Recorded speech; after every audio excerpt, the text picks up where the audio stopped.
Hi, Scott. Can you hear me?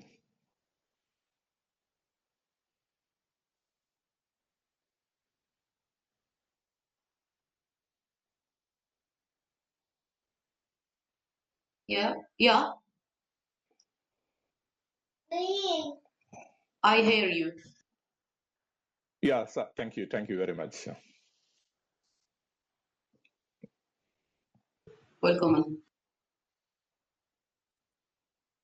Scott,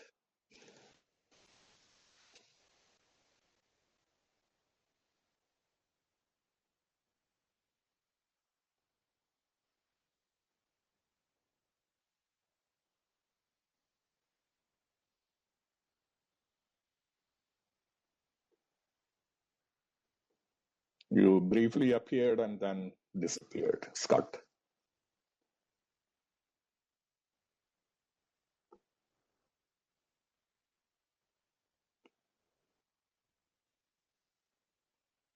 We are not getting sound from you, Scott.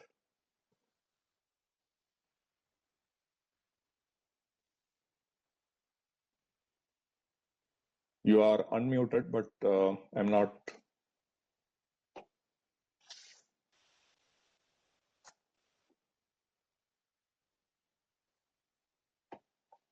I hear you. There is no problem with your sound.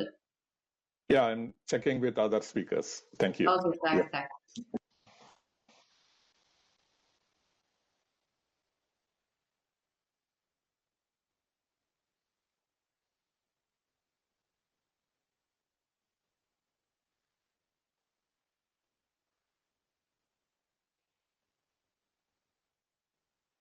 Oleg,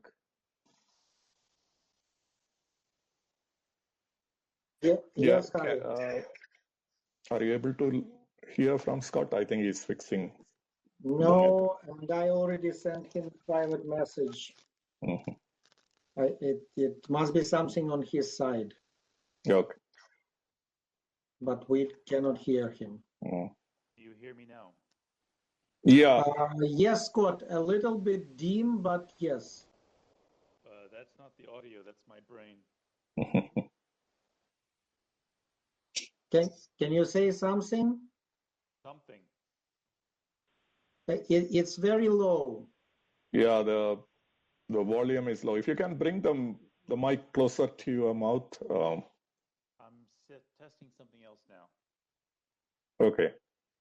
And that should be better now. Yeah, it is better. Yeah. You were loud and clear. No, not good. Okay. You were loud and clear on Zoom earlier today, so I don't know. Yeah, I wasn't on WebEx. That's the difference. Okay.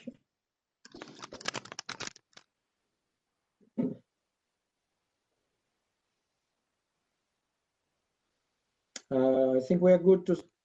yeah. We're good to start. This meeting is being recorded.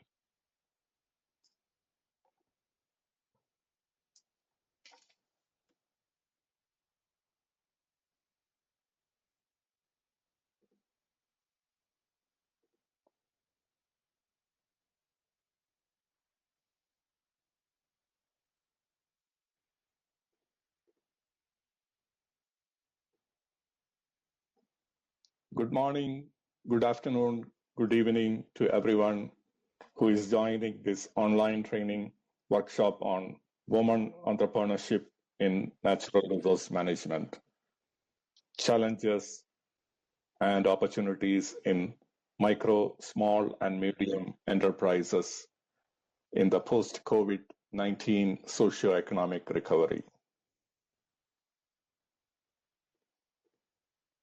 I will request all who have joined our workshop today to keep your microphone muted and video turned off if you experience network problems. We can still have a very active workshop, interactive workshop, and you can use the chat conversation feature to ask questions or post your comments. This webinar is being recorded and that is currently strictly for internal purposes only. Depending on permissions from the speakers, we may decide to put this recording online later. I am Hari Tulsidas from UNECE, leading work on sustainable resource management. I am joined by various other colleagues who are supporting this workshop. But before we call on our UNECE colleagues, I would like to welcome the co-chairs of the working group on women on resource management under the expert group on resource management of UNECE. Ms. Christina Robinson will be speaking on behalf of the working group on women in resource management now. Over to you, Christina.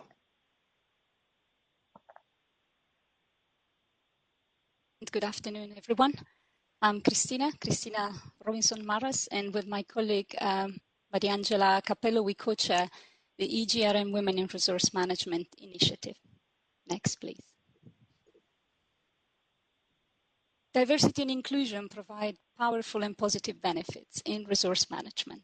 And the UNECE EGRM Women in Resource Management Initiative was launched in 2019 with the aim of advancing and promoting gender participation. It represents the EGRM proactive engagement in supporting the attainment of SDG 5 and SDG 8, particularly pursuing the achievement of targets 5.5 and 8.3. So ensuring women's full and effective participation and equal opportunities for leadership at all levels of decision-making, political, economic, and public life, as well as promoting development-oriented policies that support productive activities, decent job creation, entrepreneurship, creativity, and innovation, and encourage the formalization and growth of micro, small, and medium-sized enterprises, including access to financial services. Next. So gender equality is a focus of the 2030 Agenda for Sustainable Development. And the Women in Resource Management Group has begun an exploratory journey into how the resource management can help attaining SDG 5 and SDG 8 within the framework of sustainable resource management. So we started a program aimed at uncovering the advancement and the opportunities for gender participation in different industry sectors. The first webinar was launched in October 2020, starting from the mining sector, sharing global perspective cases and best practices from South Africa and Australia. The program will continue through new webinars that will touch upon all industries and stakeholders that are active in the resource management world of activities. So great advancement have been achieved, more has to be done, and greater is the effort and response required today in a post-pandemic scenario. Next. So the application of a gender lens in designing socio-economic responses is particularly important today, given also the leading role that women are playing in fighting this pandemic. As you can see from the figure on this slide, women at the front line fighting coronavirus account for 70% of the health and social workers. So under this scenario, and within the reach of its activities, the Women in Resource Management Initiative will be responsive to the global efforts to rebuild societies. We see gender empowerment and support to micro, small, and medium enterprises within the resource management sector as critical for a sustainable post-pandemic recovery.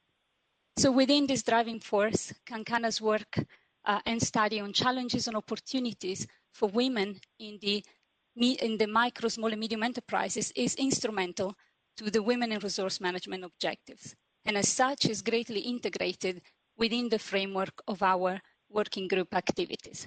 So thank you, Kankana, and we really look forward to your presentation. Thank you. Thank you, Christina, for that encouraging words. I would now like to invite Oleg Dybinski, who is the regional advisor on energy in UNECE, to provide some opening comments. Oleg, over to you. Thank you, Harry, and thank you to all colleagues who are participating today. And good morning, good afternoon, good evening to everybody. This study and this training became available due to a number of things. The first one was a request from the government of Kyrgyzstan to conduct this study. And this request was addressed to the Sustainable Energy Division at the UNECE. And under the regular program on technical cooperation, we were able to get the funds to conduct such a study. We engaged Ms. Kankana Dubi to be a consultant for this study. We had experience working with Kankana before, and we were quite happy with what she produced. And we thought this is something new. This is something that we haven't explored. And it is not quite valuable from a number of perspectives.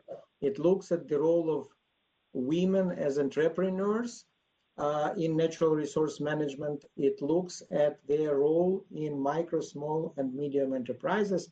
And it also looks at the issue of the post-COVID or in COVID recovery from the COVID crisis that we all experienced. So that is kind of a background of how we got there. I would also like to mention that this work that we have is not done in a vacuum. First, I would like to say we're quite pleased with the work of the Women in Resource Management group or task force that only started last year, but already had quite a few activities. So many thanks to the co-chairs of this task force, and many thanks to Harry and Charlotte Griffiths, who were providing support as a secretariat to this task force. Another thing, this year we have started doing activities linked to the challenges and opportunities for the micro, small, and medium enterprises. In particular, our division participates in the project funded by the United Nations Development Account. There are about a dozen UN system organizations working on this project, and it looks at the issues related to MSMEs in response to COVID-19. We have done already 2 studies looking at the role of MSMEs and also providing some guidelines and best practices in 2 areas. One is energy efficiency and renewable energy, and the other is circular economy, resource management, and critical raw materials. So just giving you a context for what you will hear today. I think I will stop here, and Harry, back to you. Thank you. Thank you, Oleg, for this brief description of the background of this work and why we are doing this today. To give further context of why this topic is foremost in our minds today, I would like to invite Scott Foster, Director of Sustainable Energy Division, to provide a brief overview of our work in the division. Over to you, Scott. All right. Well, thank you very much. And I'd like to add my good morning, good afternoon, good evening. I'd like to welcome all of you to this training workshop on women entrepreneurship in natural resource management. This is part of a series of activities that have been initiated by ECE as part of our support for COVID-related economic recovery. The event also is part of the overall activities of Women in Resource Management, which is managed by the Expert Group on Resource Management. That's been quite a rich program. To give context, and I'm sure we're all familiar with it, it's just not clear how long the health, the social, the economic repercussions of COVID-19 will last, how deep they will go. There seems to be a light at the end of the tunnel today with a vaccine, but how long will it take for the economic repercussions to play out? Beyond the tragic loss of life, which unfortunately is continuing, the enduring repercussions include pretty much the implosion of economic sectors, associated job losses, and then social psychology issues, which are really emerging the longer the pandemic endures. So the COVID pandemic has led governments to shut down businesses. They've imposed quarantines, they've restricted mobility and social contact, trying to contain the spread of the virus. And all of those actions have brought the economies of the world to a standstill. Businesses are suffering from a loss of revenues, and all of their ongoing commitments to suppliers, to employees, to lenders and investors are pretty much using up their financial reserves. Reduced earnings expectations have weakened the outlooks for profitability. And that's a major challenge. So micro, small, and medium enterprises, they represent over 90% of companies in the ECE region. And they collectively generate over half of the gross domestic product. Those same enterprises are actually the worst hit financially. And yet economic recovery is going to depend on their resilience. And in our view, those companies that actually do survive will be a driving force for the post-COVID-19 recovery and this whole concept of building back better, a pivot to a sustainable future. So the economic downturn of COVID-19 is requiring a massive fiscal response. And a lot of countries have announced measures. A lot of financial institutions, multilaterals, also are trying to get the economies going again. And if the world is going to get to its commitments on the 2030 agenda, these massive investments have got to be directed or redirected towards a green recovery, not a brown recovery. So we have really important opportunities to pivot to a model for the economy and a model for energy that's more sustainable. If we're going to do that, though, the investment framework conditions have to be aligned with those outcomes. We've got to relaunch the economies with all of the job programs put in place so that countries can achieve the objectives of the 2030 agenda. So the micro, small, and medium enterprises are the drivers of economic development. They are severely impacted. So somehow we've got to support these MSMEs to extend their networks, to embrace digitalization, to access the international supply chain. So that's going to be critical if we want them to play the role that they should play.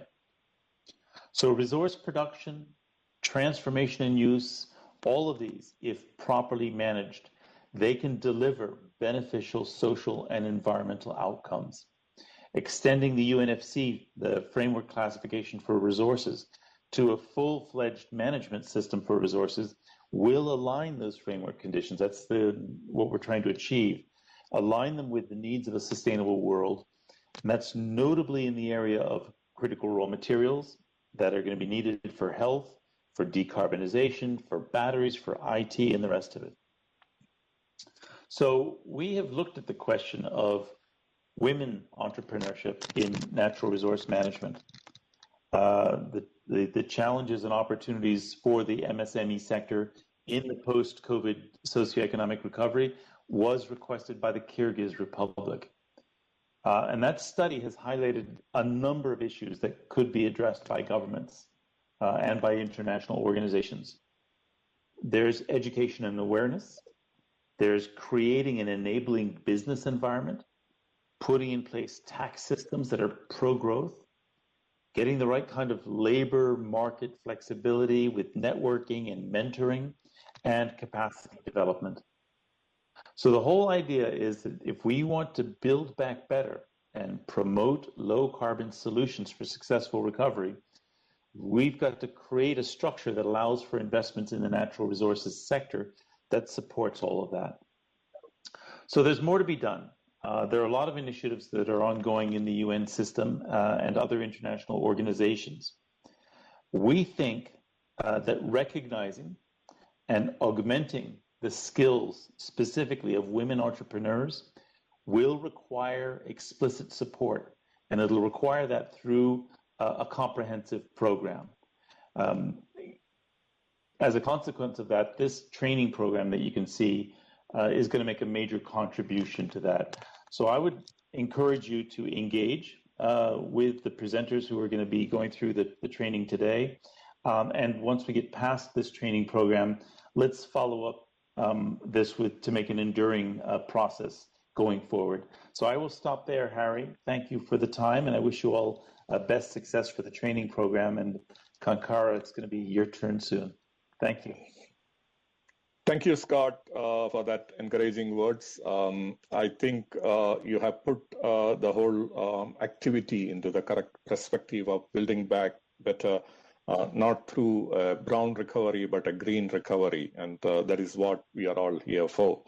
So without much ado, I would like to welcome Kankana Dubey, who is a UNECE consultant and author of the report on women entrepreneurship in natural resource management, challenges and opportunities for MSMEs in post-COVID-19 socio-economic recovery.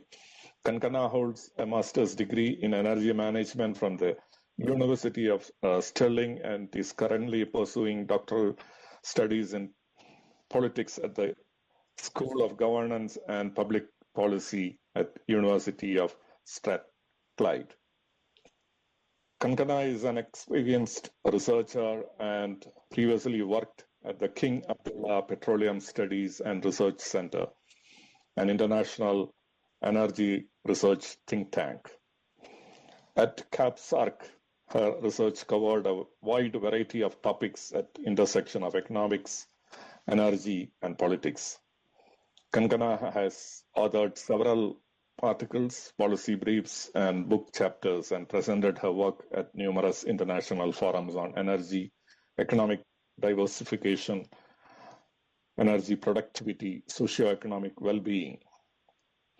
Kankana has extensive professional sector experience in business development, renewable energy consulting, energy efficiency, and sustainability.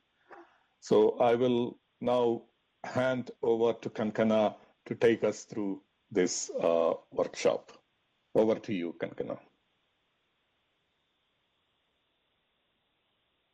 Thank you, Hari, Christina, Oleg, and Scott for your remarks. A warm welcome to everyone from all the time zones, and thanks for joining.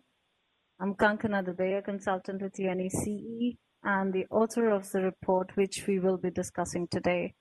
As you're already aware, this presentation is an overview of the UNECE study assessing the current state of women entrepreneurship in natural resource management, the emergence of challenges and opportunities due to COVID-19, and the way forward towards a socio-economic recovery. Next slide, please. So many countries in the UNECE region and beyond are not fully utilizing its women entrepreneurial potential, especially in business startups compared with men. Fewer women are self-employed, start businesses, and women generally choose to start and manage firms in industries such as retail and services that are often perceived as being less crucial to economic development and the knowledge economy. Women's intellectual potential and their contribution to business competitiveness are thus not being maximized. Understanding this major challenge, the State Committee of Industry, Energy and Subsoil Resources of the Kyrgyz Republic requested the UNECE to conduct a study on the topic, women entrepreneurship in the natural resource management. The study is conducted with support from the Regional Program of Technical Cooperation. The objective of the study is to focus on the status of women entrepreneurship in the post-COVID-19 socio-economic reconstruction, with specific emphasis on the value chain or networks for identifying the opportunities and challenges. This study also includes case studies from several countries to highlight success stories, good practices, and challenges, to provide a summary of policy imperatives and insights that will be useful for UNECE member states in their decision-making to promote women entrepreneurship in the natural resources sector. Next slide, please. The disparity in entrepreneurship is very stark in the resource management sector, which has been traditionally male-dominated. In several countries, women have a negligible presence in the traditional energy and mining businesses.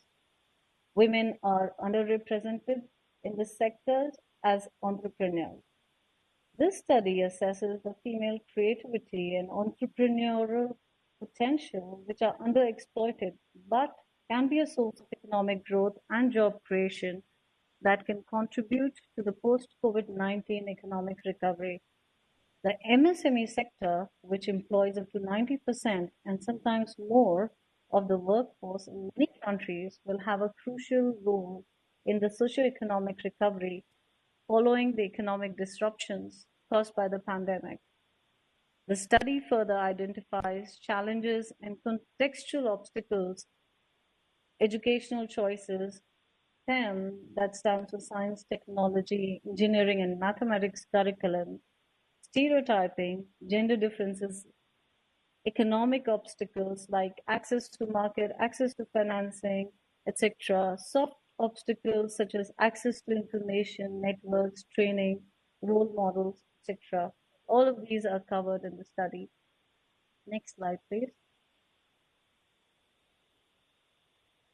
As the author of the study, I followed a two-phase approach, a research approach, with initially conducting a desktop research of national policies, government-led programs, role of local and international institutions, financial mechanisms, tools, industrial climate, literature, academic, and market-based reports.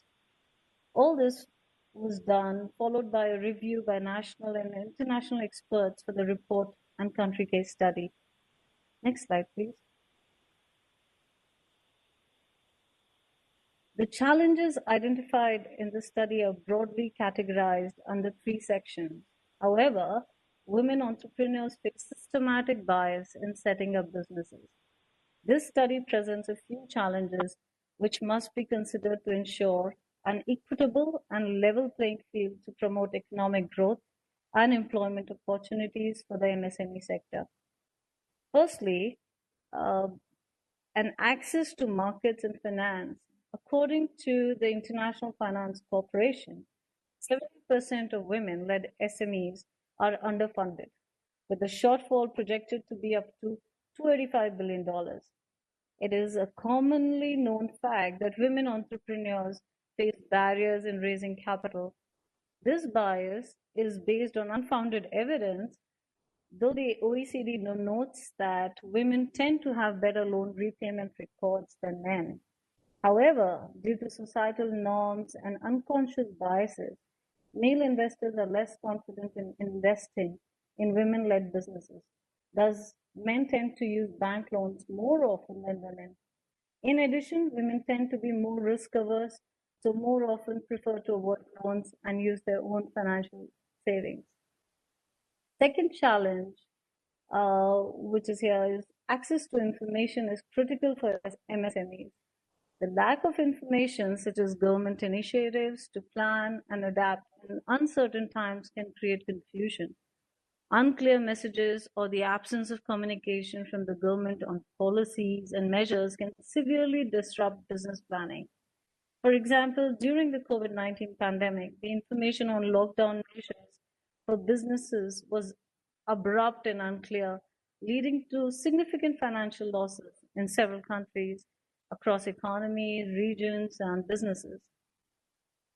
And the third challenge is on learning and skill development. The historic gender gap is narrowing, but gender bias remains in some regions of the world. Gender disparity also exists in education at the tertiary level. Policy targeting the STEM gender gap in tertiary education should consider gender differences emerging earlier in life. Reducing this gap earlier at the family level will be most effective at impacting culturally embedded roles. These challenges may require specific policy intervention in both developed and developing countries to ensure gender equality. Next slide, please. Prior to the pandemic, encouraging and supporting women entrepreneurship was a topic that was gaining traction across organizations and financial institutions. Social perceptions doubting the capability of women in high-risk sectors was slowly evolving towards acknowledging the importance of female participation. However, with the COVID-19 situation, the rate of private investment and raising capital for new and existing businesses has shifted away from preferentially supporting women-led firms. And this is due to the economic downturn. Increased market volatility and economic slowdown have been setbacks for women entrepreneurs. Women have always been the primary caretaker of the family, and the role has not changed despite the increased participation in the labor workforce. In most countries, women still play the role of the caregivers as well as wage earners. Women undertake the responsibility for the children, other family members, and household activities like doing different chores, cooking, cleaning, etc., along with paid employment. During the COVID-19 pandemic, women household responsibilities have multiplied.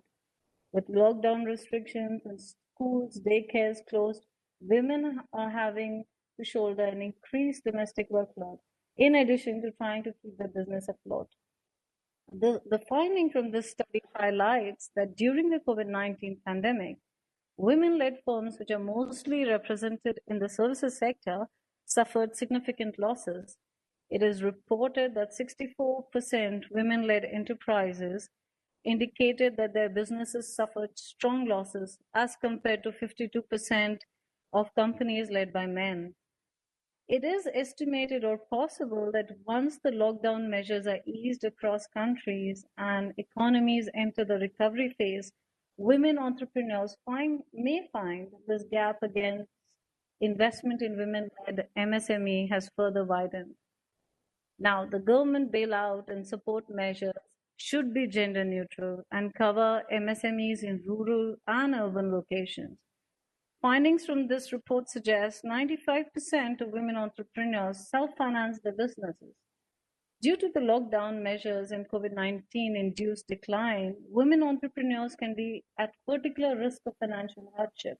And this is something that needs to be looked at. Next slide, please.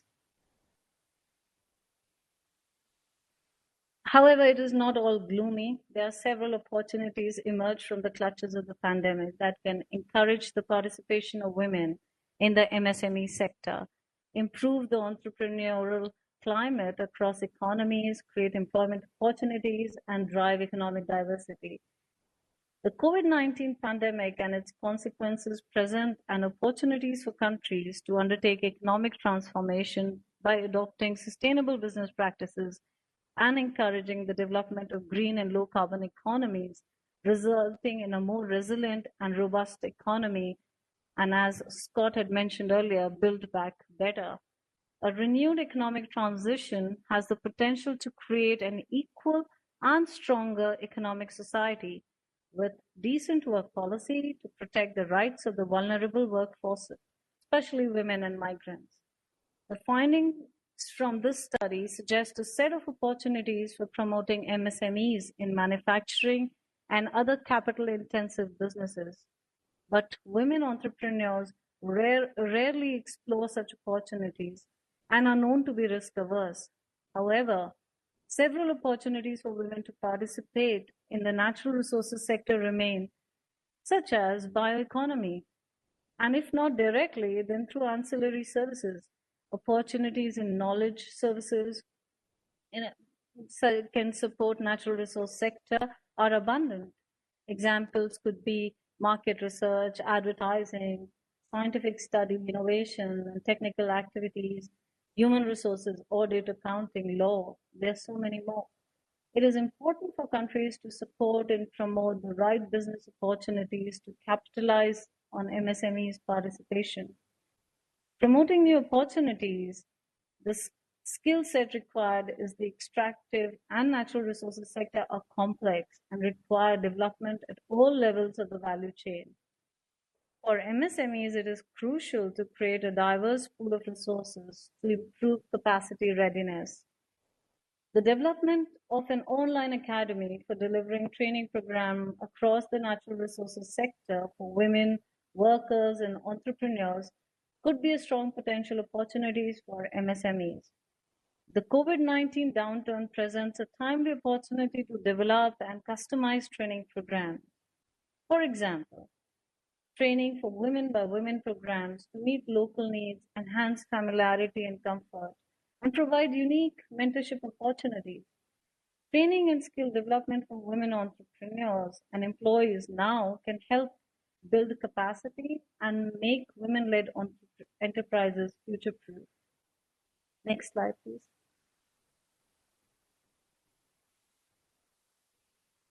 It is often the case that regional, cultural, and economic contexts are important factors impacting women's participation, intentions, motivations, business interest, and growth aspiration differently than men.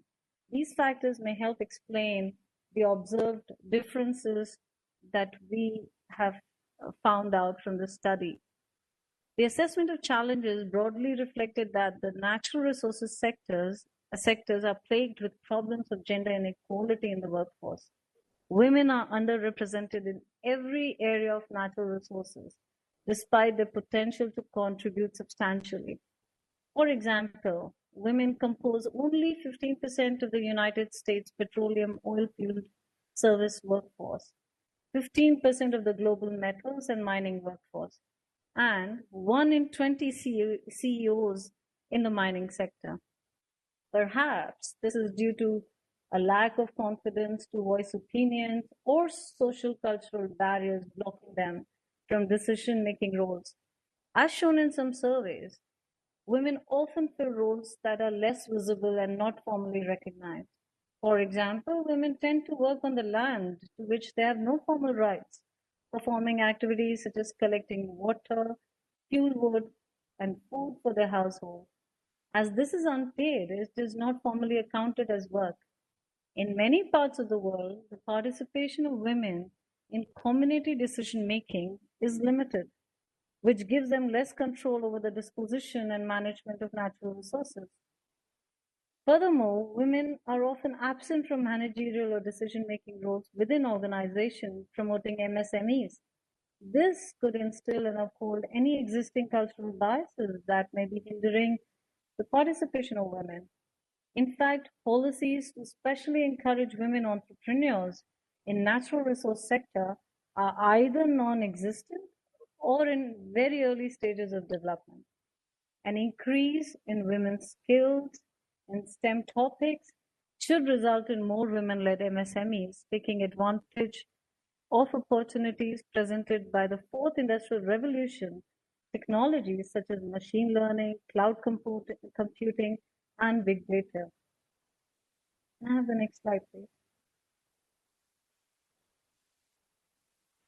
The study concludes with 12 recommendations, very broad recommendation and specific.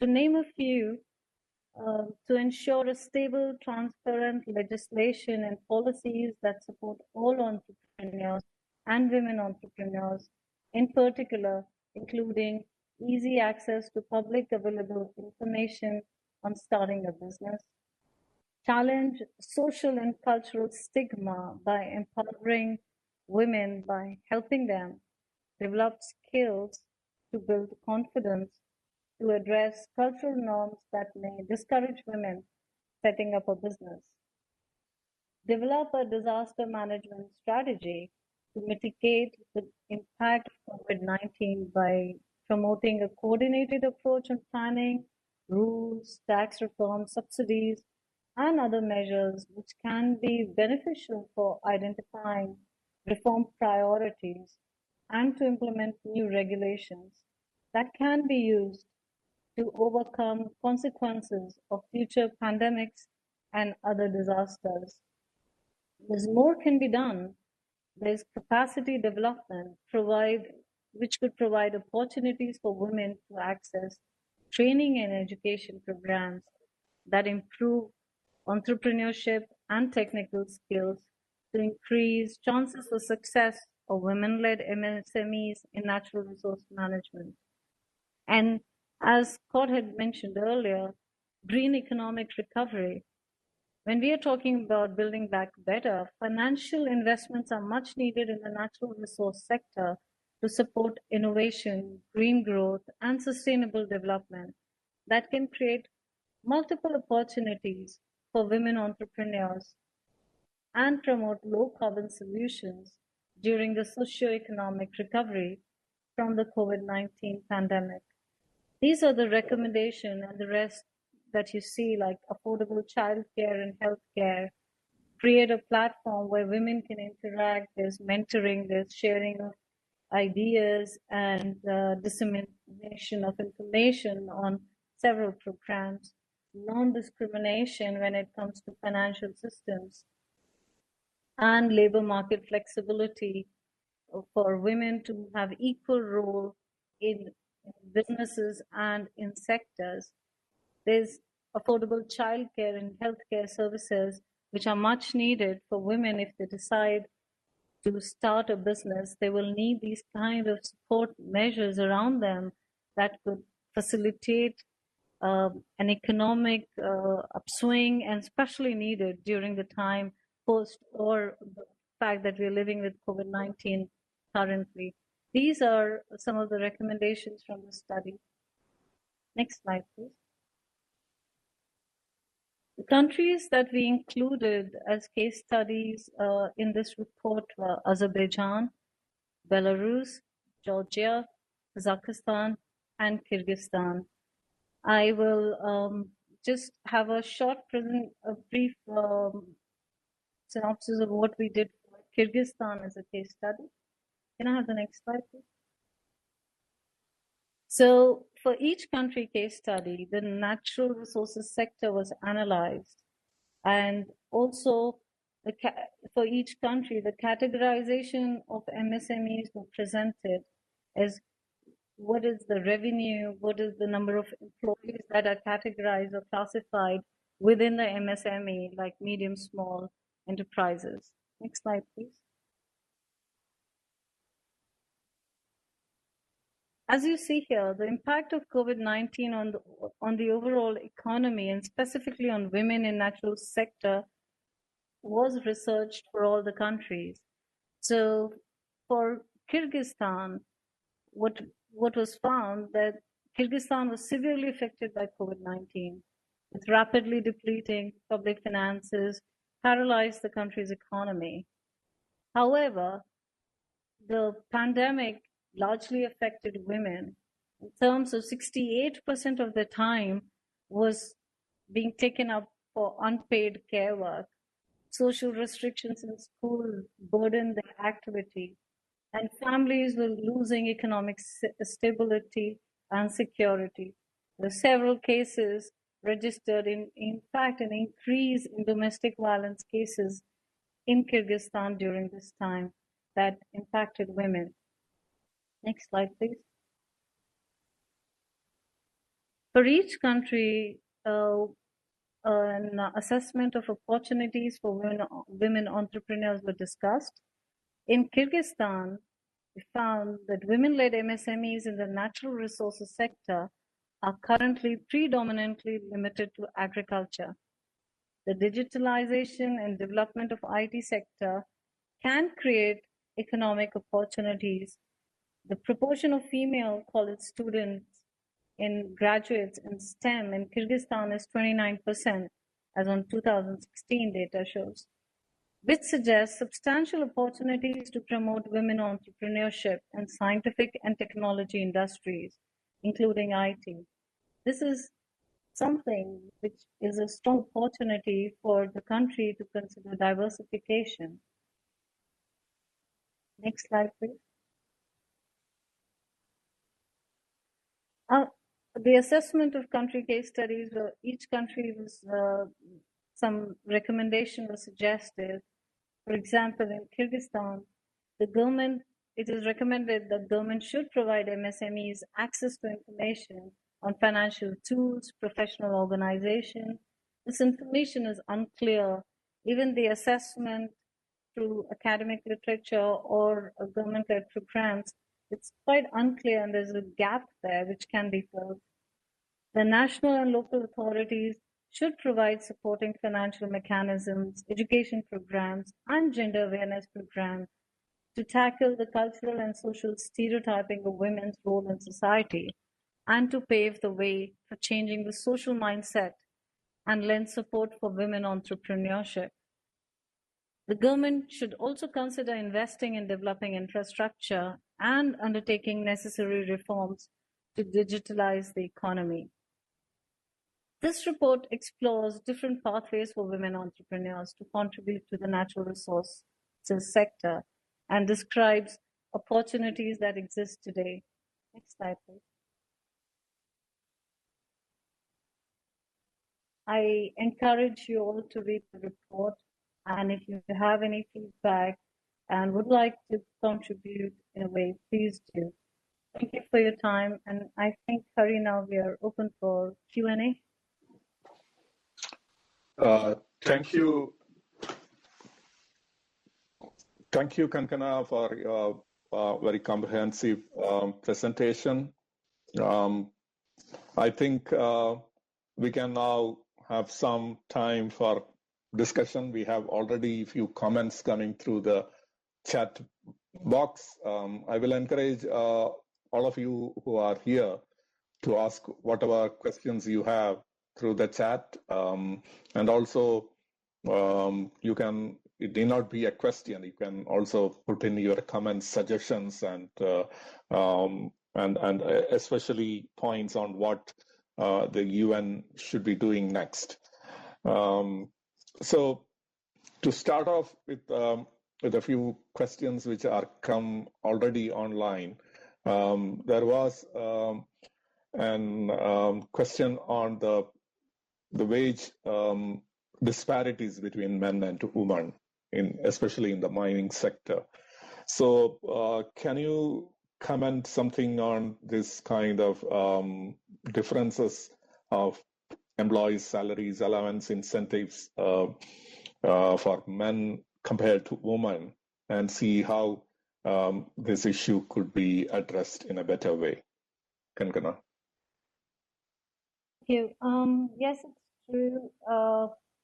Though this specific study, we did not assess in detail what are the salary differences and have had any assessment on the scale which is paid across these countries. But what we found out is, when we are speaking today, when we're talking about SME and entrepreneurship activity for women, there's already so much gap that women are not, they are hesitant to be in this industry for whatever reasons, or their lack of measures for them to participate. But yes, when it comes to salary, I'm sure Christina will be, and Maria would highlight a lot of this, because in the mining sector, we had this discussion in October in the workshop that there's a huge salary gap, and that is existing for reasons which are not clear. It is just, maybe there's one perception that it's a very male-dominated industry, and somehow I think there is an assumption that men can do something better than women, which is again unfounded. So I think that Christina or Maria would be able to respond to this on specific scales when it comes to mining sector. Thank you, Kankana.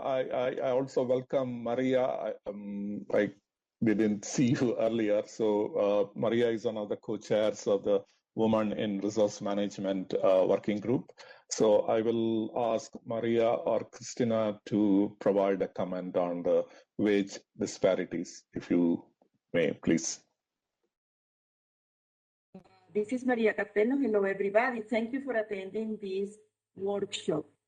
The differences in the salary are there, but there is also the good news is that highlighting the gap about it has propelled the mining and the oil and gas sector to reduce that gap with more transparency and especially feeding the pipelines of succession plans and promotions in order to have a better representation of women in the leadership position.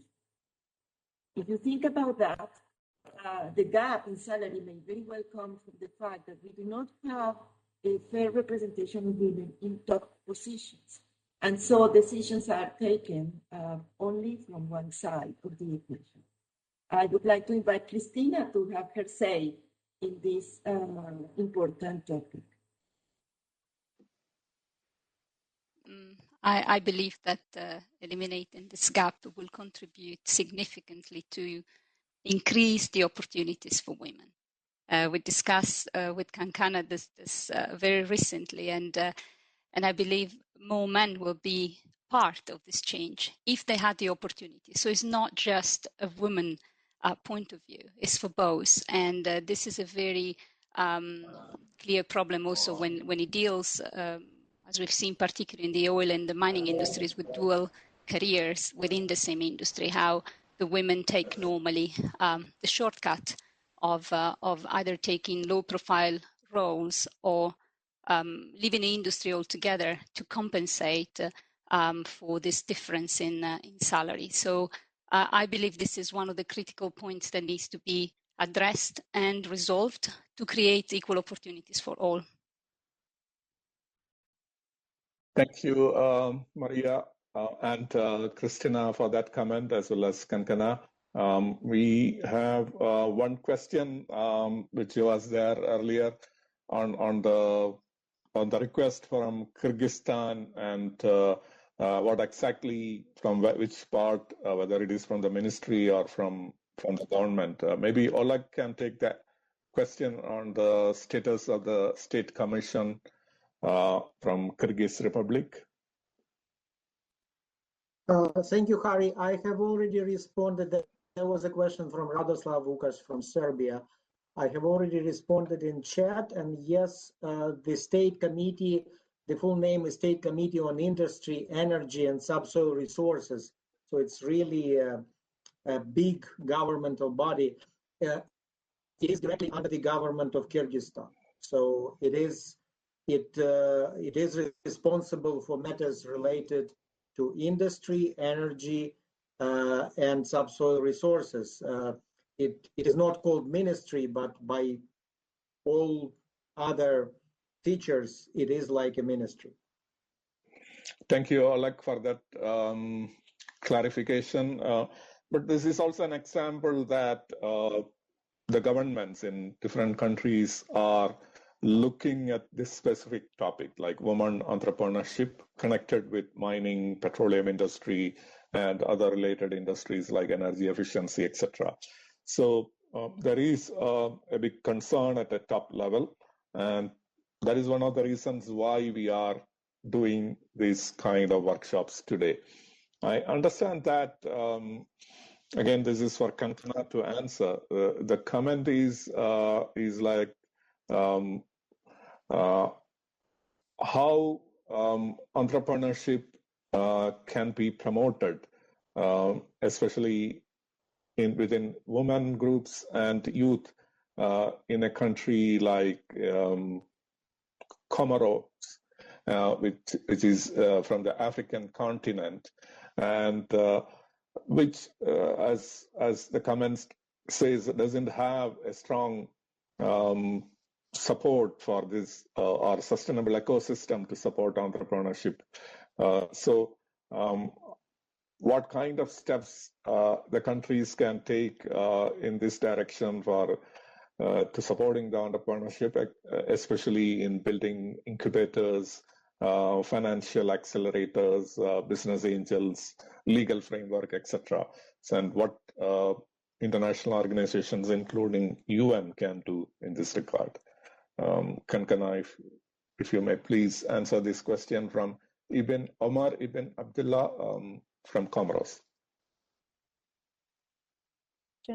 I think there are two ways to look at it.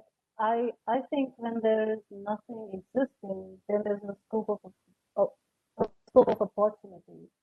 So when you go through the report and if you wish to, we have discussed a very lot in totality that sustainable development goals can be, all of those goals, all the 17 goals can be met through natural resources sector, which doesn't mean that a country needs to be very rich in natural resources, but there are several services that can be developed. There are several businesses that can be developed and promoted in any country. For example, when we talk about bioeconomy doesn't mean you need to have very big and extensive and deep forests, but it would also mean that how you could create an enterprise by promoting ecosystem. There is, and due to COVID-19, there's an huge opportunity to boost local tourism. Now, this is something that women entrepreneurs could consider taking up. I won't say it's easy because, as you're saying, there's a finance and other programs that might not be existing in the country. But as I researched, there are several international aids, there are several programs. I attended United Nations, UNECE program, if I pronounced it correctly, and they promote entrepreneurship at all levels, including women programs. So there are several channels that can be used and several industries. And if not, like in my presentation, I talked about ancillary industries, they can be also outsourced. If something is not locally available, technology, innovation, research and development, these are something that you can be placed in any country and work for another country. We can get into knowledge exchange services when it comes to natural resources sector.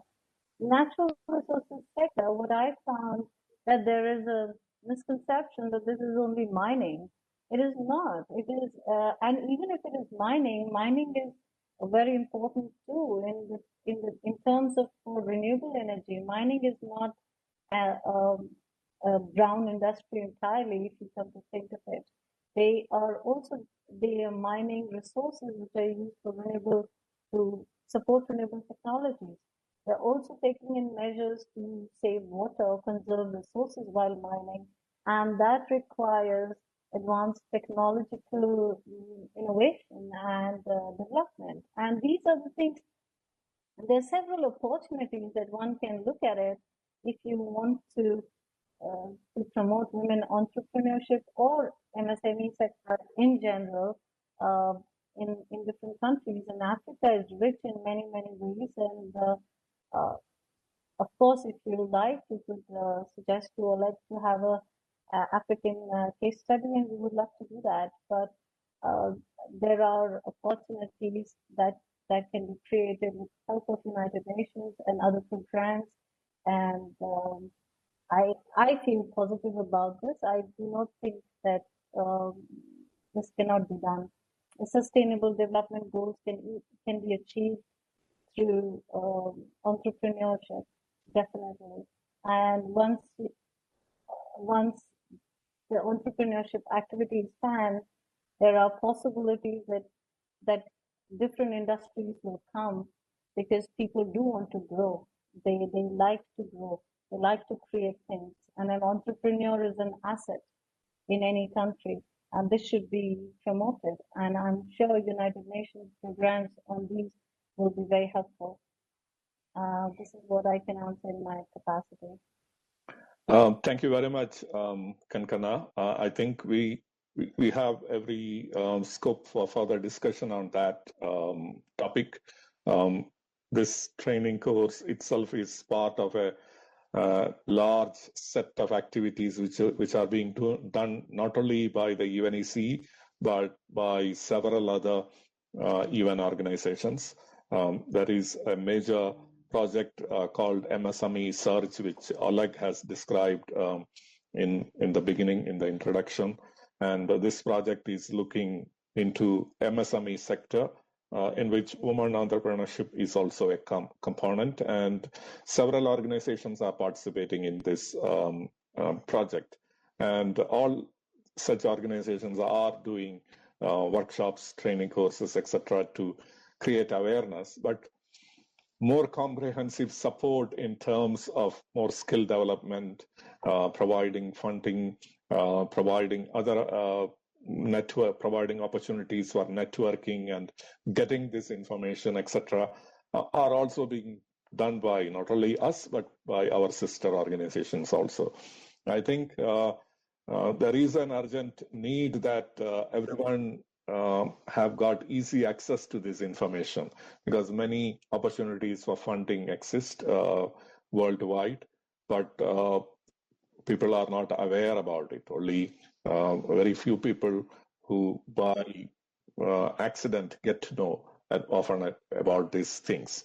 So there is a need for a comprehensive platform where this information could be disseminated on MSMEs, and especially with a strong focus on women. And this is one of the tasks which I think many of these organizations will be taking up in future. As a follow-up question, this is again from Maria on the availability of funding for women. Is communications a problem about raising awareness of these opportunities? So, Kankana, do you want to take this question?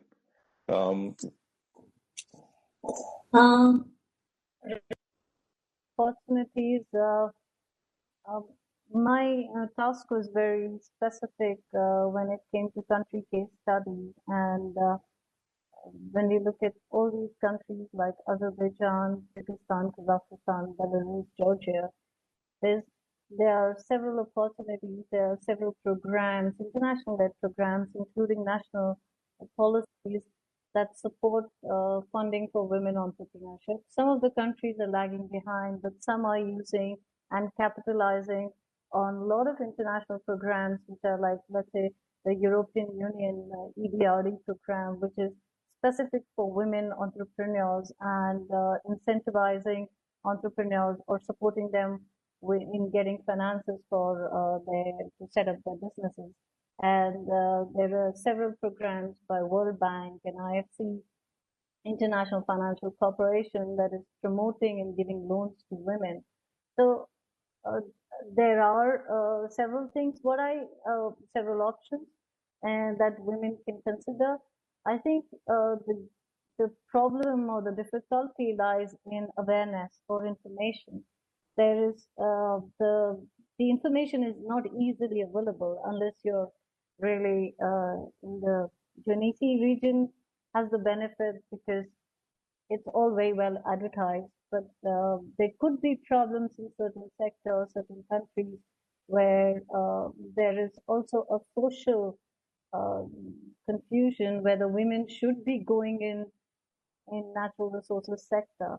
So specific to natural resources, the information is not easily available, and this is something that I have recommended in the study to the policymakers to look at this. And there also needs to be mentorship programs that could support women entrepreneurs, and when they connect with each other, and they would know through the success stories where to go. So it is very much there. There are gaps, but incentives or financial tools are available for women entrepreneurs across countries and in many developing countries as well. International organizations are playing a pivotal role in this. I think I was okay with the answer. If there's still something that I missed. Thank you, Kankana. I think I can also ask Maria to comment on some of my thoughts. We are speaking about international organizations like UN and governments for sources of funding. But at least from a UN perspective, we have the UN Business Compact with the industry. I believe that the industry, especially after the COVID situation, is building initiatives to strengthen their networking with MSMEs who act as their suppliers, service providers, etc. So I think there is a role of the industry also in bringing some funding available for MSMEs, at least supporting the MSMEs in some way. Can you comment on that, Maria? I would love to comment on that. I think the industry has a very specific role to play because we do operations within the context of countries and communities. And for the very sustainability of what we are doing, we need to increment participation of the local communities into what we do. And that goes through the fact of building up the talent and upskilling the local workforce. Our communities are part of what we do. I have worked, consulted, and be aware of several companies, not only in the oil and gas and mining sector, but beyond that. So the new income resources, which come from the non-traditional energy sources like geothermal and solar farms, for example. And many of them do have programs for the upskilling of the local communities in which they operate.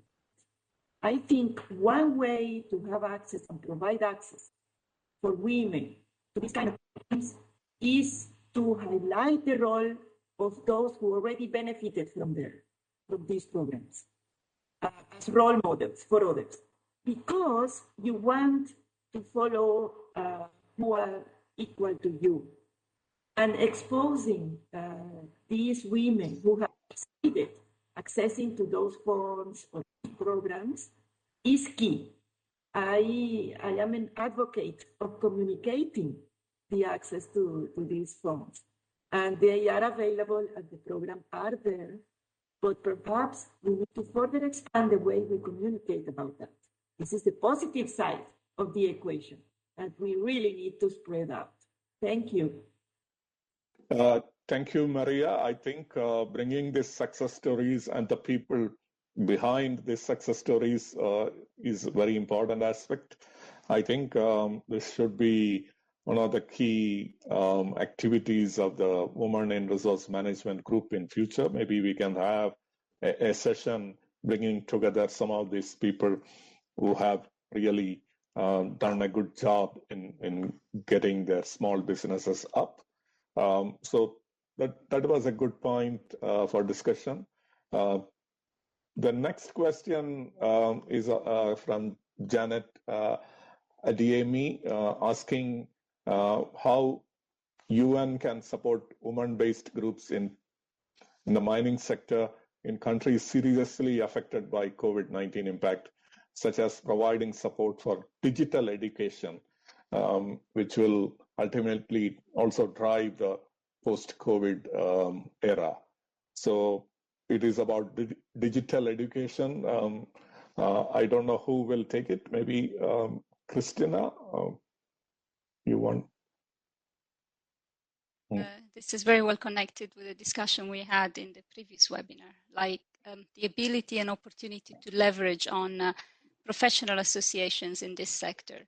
Particularly, for instance, in the oil industry, looking at the transition, the energy transition, we are looking at a change in the skill set necessary to cope with the change and provide the necessary, let's say, preparation within use and not so use operating within the industry to move into different areas that will support the energy transition. So definitely leveraging on the local chapters of professional association is a good way to access the discussion, the sharing of experience, have access to role models, and also programs that identify which skills are necessary to move forward. And this is quite well suited also with what Maria was saying in operating locally. So each country, each region will have its own needs to support the growth of the economy in a post-pandemic scenario.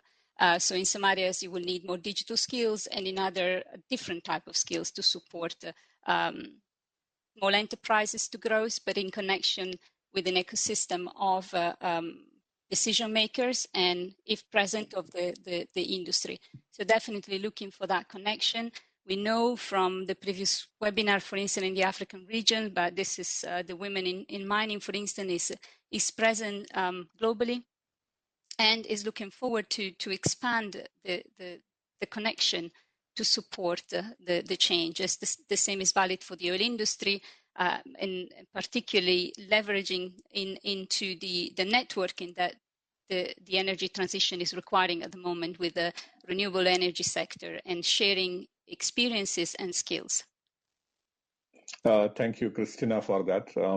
I see that there was a comment from Brenda Lothian that European Federation of Geologists is building a coaching service so that they can manage a special women group to push this digital education initiative.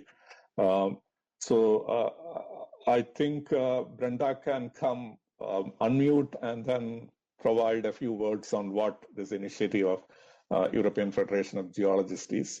And I would also like to comment that European Federation of Geologists does have a strong connection with the African Society of Geologists. So this work could be made available to African region also. So Brenda, if you may, please. Yes. Hi, everybody. I'm quite happy to listen all the different view of everybody about the woman entrepreneurship things. But as I said, what we have to do is really to push more women to have a real networking. Today, we are quite isolated, and in networking in general, women are not very, very good as men. In mining, for example, there are plenty of groups, and a bit of lack of visibility on that. And also, EFG, for example, because the COVID crisis, we decide to develop a coaching service. And me, as a woman working in mining industry and also coach, I really understand we need really more and more this type of service to help women to find their own way and to see what the needs to help them to elevate the career of this type of woman. And mostly when we start discussing and when we start sharing experience, it looks like sometimes there are some fear who block women just to do it, and these fear are just not great. I mean, this fear is sometimes they are not at the good level. So sometimes we just need to work on that and push them to show it's possible, and tomorrow the world could be 50-50 of women in mining and with the same wage, because as I say also, we are our own actor and actress to build the new world. And if we would like to receive the same wage as men, we need to ask. So we need to give our voice. And sometimes it's not very well received, but at least we try. So I think for the entrepreneurship things, it's to develop a leadership and to develop the fact they could have this confidence. And the coaching could be a good tools to do it, and mentoring too. And also the second things will be, I think, give some education training on specific software. And I'm sure some GeoSoft could also sponsor these things. So if tomorrow more women at school or more women in industry could have special training on special geosoft 3D dimension things, maybe they could push to show, yes, they are quite good to do that. So yes, it's my point of view. And I will be happy for the next coming month, because we will build this service. I will search people with good experience who would like to make mentoring and coaching in all language. So today I identify Spanish people, English people, French people, but I will be happy to identify more language like Portuguese, like all the East language. So if people are quite comfortable to bring mentoring, I will be happy to work with them. And in terms of coaching needs a bit of certification. So if you know a good coach in your country related in our industry, natural resource, it will be good to have a common experience. Thank you.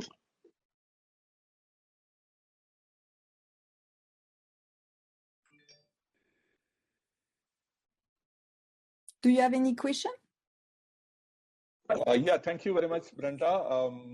I would like, I think your points on this new initiative of EFG is very much well taken. I will also like to mention that we have a MOU, that is UNECE Expert Group on Resource Management, does have an MOU with European Federation of Geologists, and we will also like to explore the possibility on bringing, having a joint program to give more visibility to this program you are planning in future, and maybe use our platform to do some trainings also.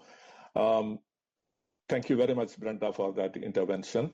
I have a question from Lau Ikumi, asking whether some of these sessions could be also available in French.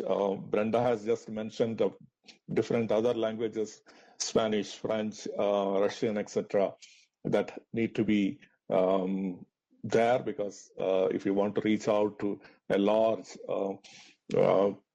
section of the population, then we have to provide this in this language.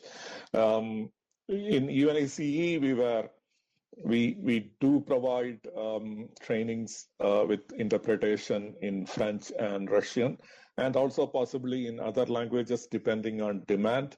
But we were constrained by the technology so far. We have identified now systems which can provide simultaneous interpretation into different languages. But in my opinion, it is also good to have a French version of all these workshops. Like, it is not just interpretations done by somebody, but speakers themselves speak in French or Spanish or Russian, and we will be trying that also. We are now constrained by the capacity to do that, but we hope that in future we will be pushing for more languages as we get more support for this kind of activity. So now let me see what other questions are coming up.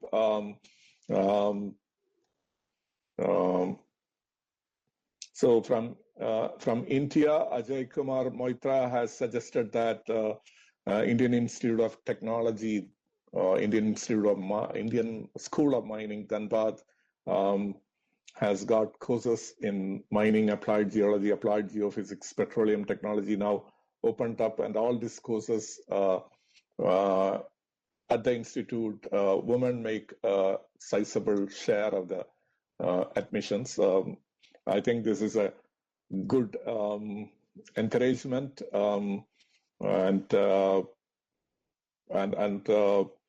this is something we can see happening in different other countries. And as Maria has already said, bringing all this out, the communication of what is happening and the opportunities out there is more important. Mr. Ajay Kumar Moitra, do you want to speak a couple of words on this IIT ISM Dhanbad initiative? if you can't come online. You can unmute and then speak.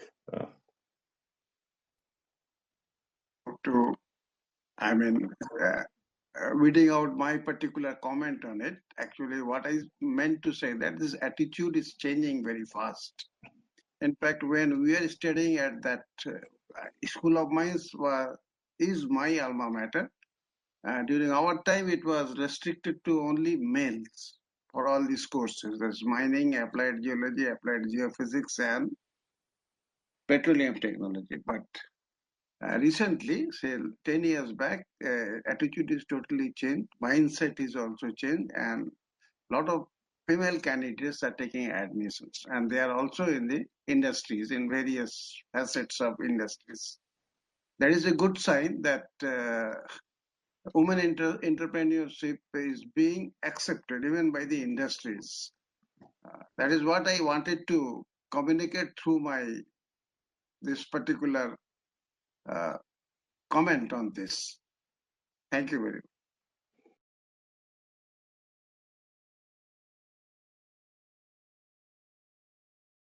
Thank you. The comment adds to the positive side of what we are doing. This is Maria. We want to appreciate your point of view, especially because it is many times people want to also apply all these programs and opportunities for women. And many times it is also the work done with men that we need to do in order for them to be more flexible, open, and also aware that they don't have to rely on unconscious bias when they pick women for promotion, or in the case of India, that you are highlighting, of the incoming students in equal numbers, men and women. Thank you very much for your comment. We like to have men in the conversation. Thank you. Thank you, Mr. Ajay Kumar and Maria, for also adding to those comments. I would like to call on Kankana to see whether, because in the case studies, we have seen that you mentioned about STEM uptake among women is about 30% or so. So is it a common feature in all the case studies which you have done, or do you see the trend is increasing? Kankana, please. Okay. The trend is increasing. There is, unfortunately, due to limited data, I had all the 5 countries that we assessed only for 2016.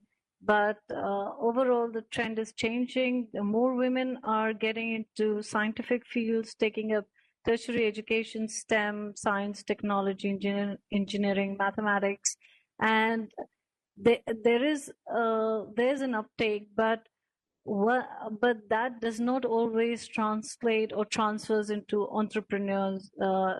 Women who do these courses, they're not very much moving into being entrepreneurs. Now, the study is specific for encouraging women to start entrepreneur activities using their education. And I think the main reason is because, as I said, there's a lot of mental block, I would say, where we are assuming that natural resources sector is very, there are 2 extremes. Either you're working on the farm or you're working in the mine. But that's not true. And this is what the study is highlighting, that there are several opportunities with women, the ones having a very scientific or mathematical or technological background, to start their own business. And this is what I had suggested earlier for Africa. And I would say, in whether it's developing country or developed country, women need to know what they can move into. There are several opportunities, and they can become entrepreneurs and hire people, find new ways of doing business within the natural resources sector. Awareness is a concern. A social block or a mindset that is very much needed for the government, for international organization to help change that mindset. and show them that what are the opportunities, create awareness about it. And of course, I think once women realize it, we have pointed out, we've given some example of case studies from different countries where women have started their ancillary, gone into ancillary services. And I think if I don't have it on my slideshow, but there were 4 entrepreneurs in India, 4 women entrepreneurs that started with an audit company for only mining and natural resources sector. The other went into technological and innovation. And there are several case studies in Georgia and Azerbaijan where women are moving into it. And this could be very much replicated in other countries too. And of course, in Europe, it's quite on an increase. If I may comment briefly, Harry, if you can give me the floor. Yeah. On a couple of things. First, just to go back to the scope of the study, because we are United Nations Economic Commission for Europe, from the very beginning, the scope was focused on the UNECE regions. And as you can see, all 5 countries for which Kankana has done case studies, they are from the UNECE region, and they are from the countries that are eligible for this regular program on technical cooperation. So on one hand, it's a limitation. On the other hand, I think it's quite useful, and we are focused. We're very happy to see here today as participants our colleagues, experts from Africa, from other continents. I think it shows how important the topic is. And we would love to have this workshop and other workshops in other languages than English. In fact, for this particular workshop, probably our first priority would have been Russian, but also French. So Kari already mentioned that, and I think it's a question of either having partners who can help us with arranging interpretation or additional funds. And for this workshop, it was not possible, unfortunately. Also, a brief comment on this STEM issue. Again, for the countries that were the case studies in this case, they all used to be part of the Soviet Union. And since I am from this region, I have to say STEM education was pretty much equal for men and women back then, before 1990. On one hand, so what we see in this region is probably going a little bit in reverse. And also STEM education overall, unfortunately, is going somewhat backwards in this region. It is the fact of life. It is unfortunate, but it is what it is. So there needs to be, in this region, there need to be some additional efforts to go back in terms of share of women going for STEM education. Also needs to be more efforts done to make STEM prestigious, if you wish, again. Right now, it is not that much, unfortunately. I'm not touching the issue of MSMEs because that's, Kankana said enough about it, but in terms of this general approach regarding the share of men and women in the in STEM courses, in higher education, and so on, that's what I wanted to say. Thank you. Thank you, Oleg, and thank you, Kankana, for the earlier remarks.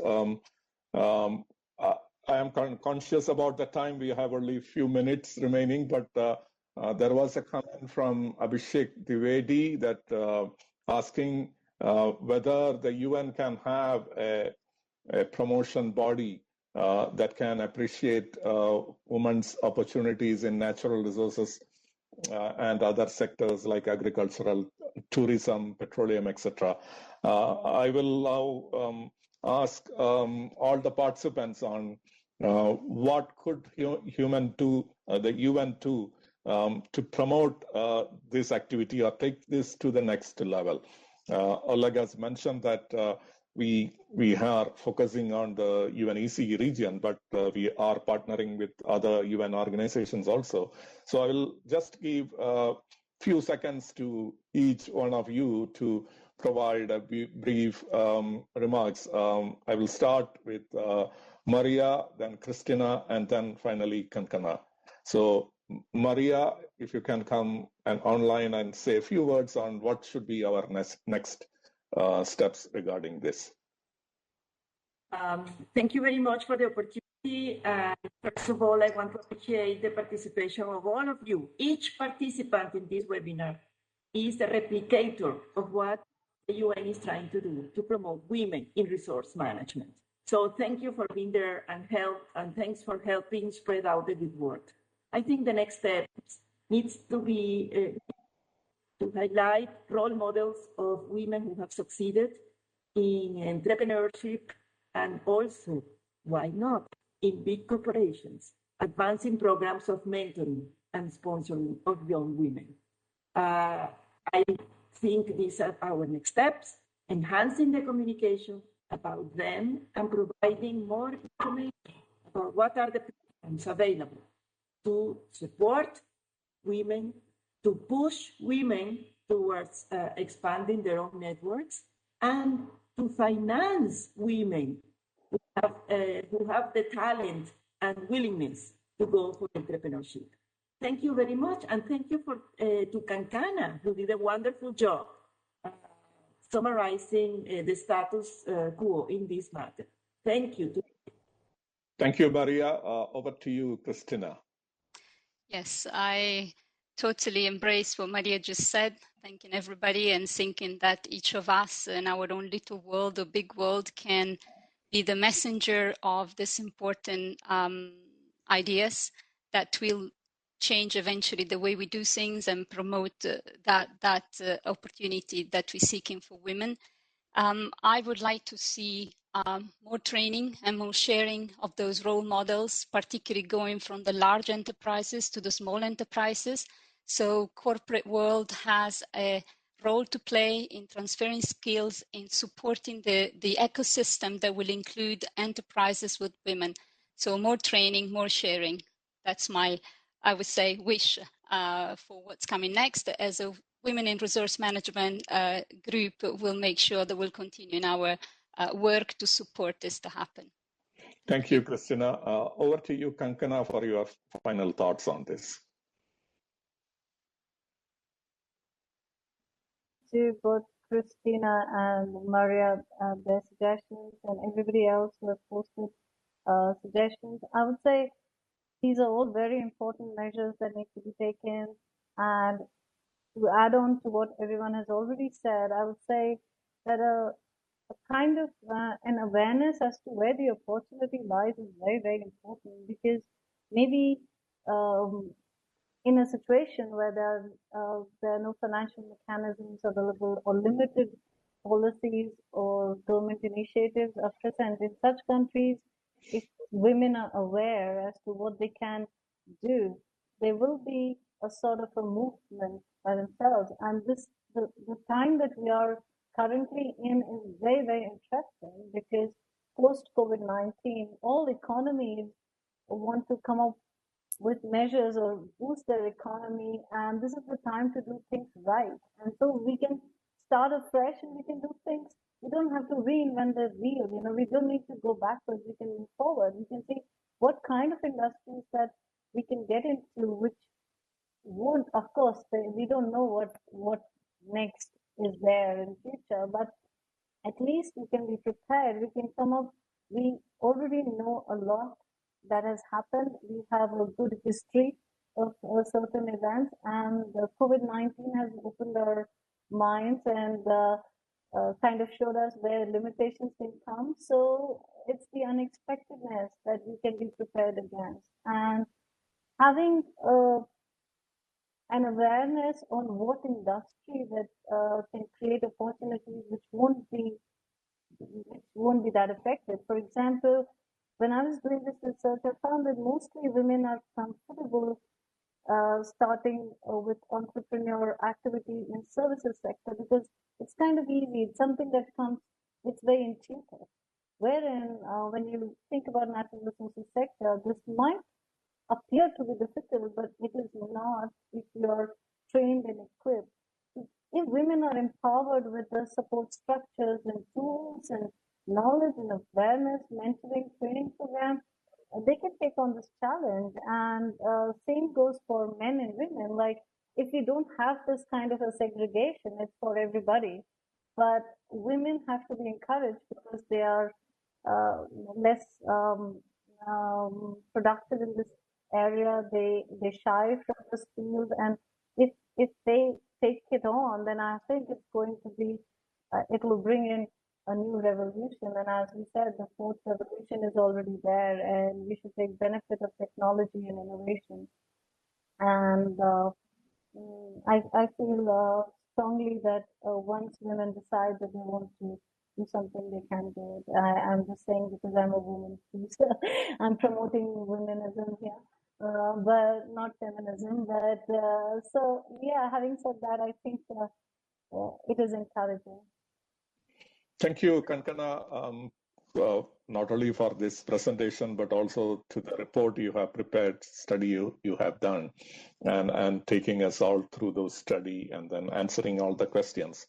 I would now request Oleg to give his final thoughts on this workshop and just a hint on what we will be doing next. Oleg, if you may, please. Thank you, Hari. I think it was quite a successful event today. We had over 90 participants. The work done by Kankana, the study, is now posted on the website. It is in the chat. You have seen it. It was on the screen. So if you go to my messages in the chat, you'll see that.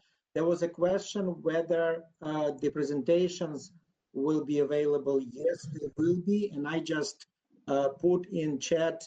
It is the web page of this workshop. That's where we will also upload the presentations, and we also hope to have the full recording of this webinar or workshop or training session there.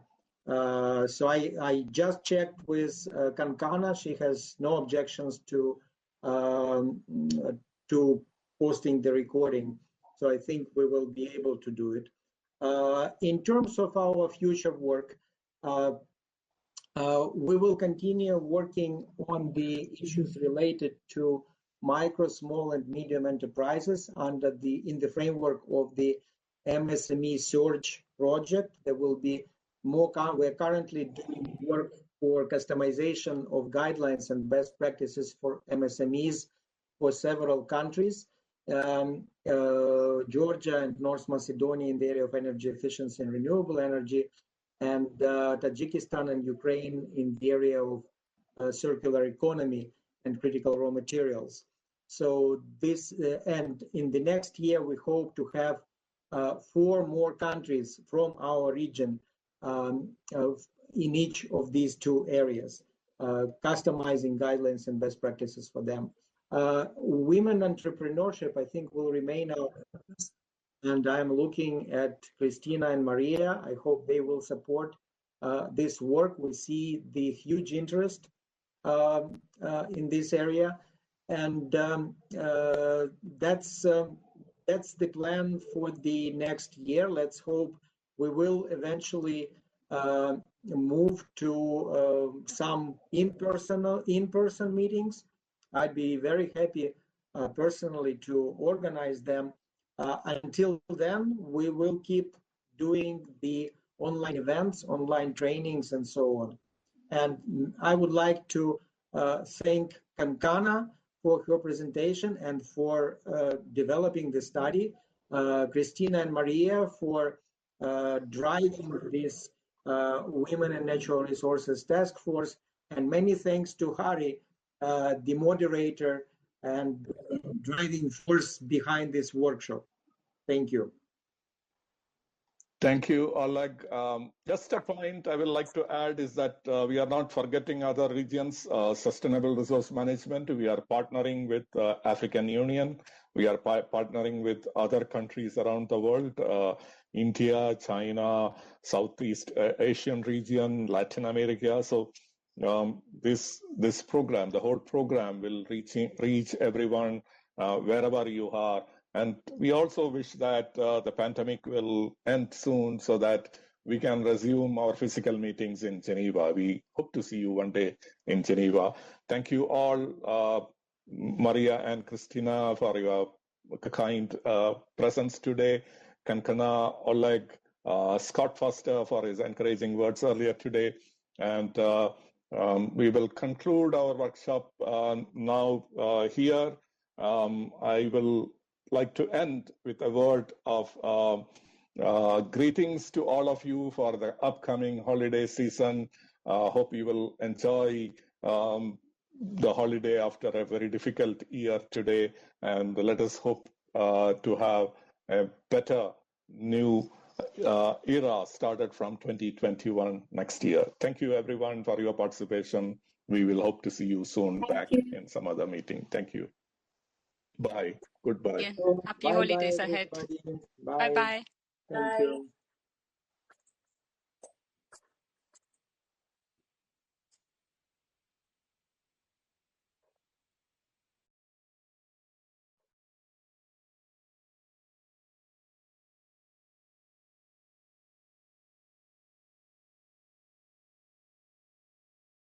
This meeting is no longer being recorded.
You are the only call in this conference.